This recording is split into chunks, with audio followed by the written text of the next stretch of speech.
When you purchase a ShadowDraw kit, you'll receive a booklet like this one.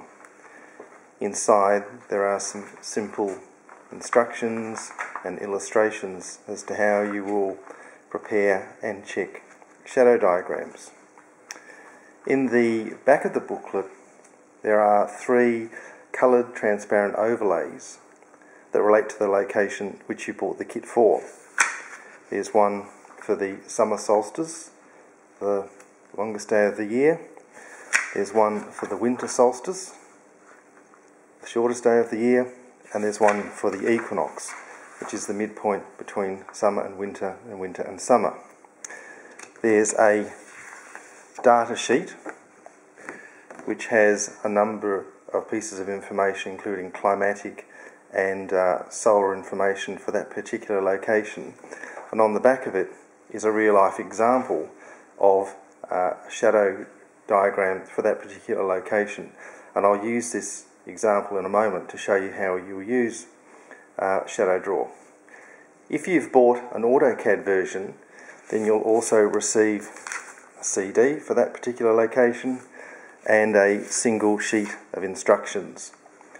It'll work with all versions of AutoCAD from way back, full and light versions.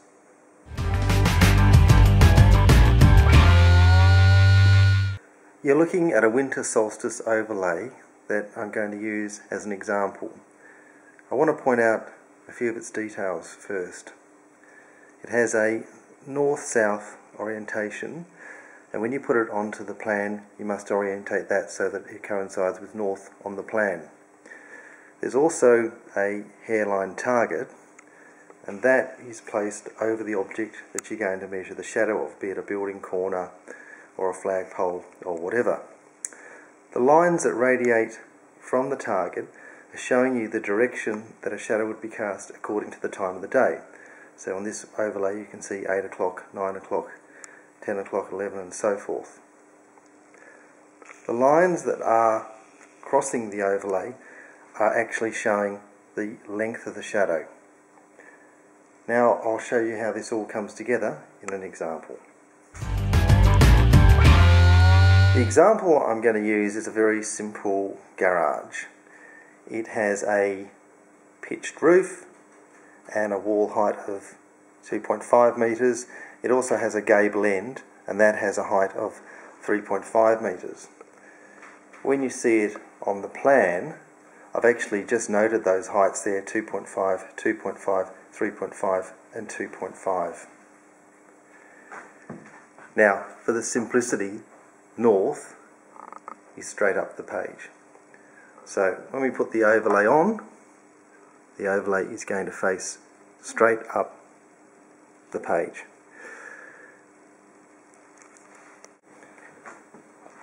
I've placed the target over the first corner to be measured.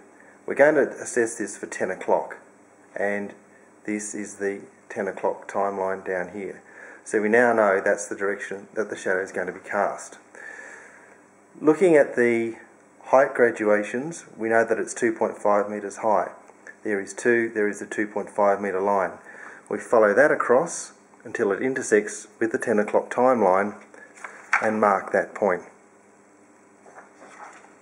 We then move on to the next corner and repeat the same exercise. We then move to the gable end, which you might recall has a 3.5 metre high gable, and mark that point. And then lastly to the last corner and mark that point as well. This is at 2.5 metres. Now I've already marked those points, and well, I'll just draw this by hand. All I now need to do is to connect those points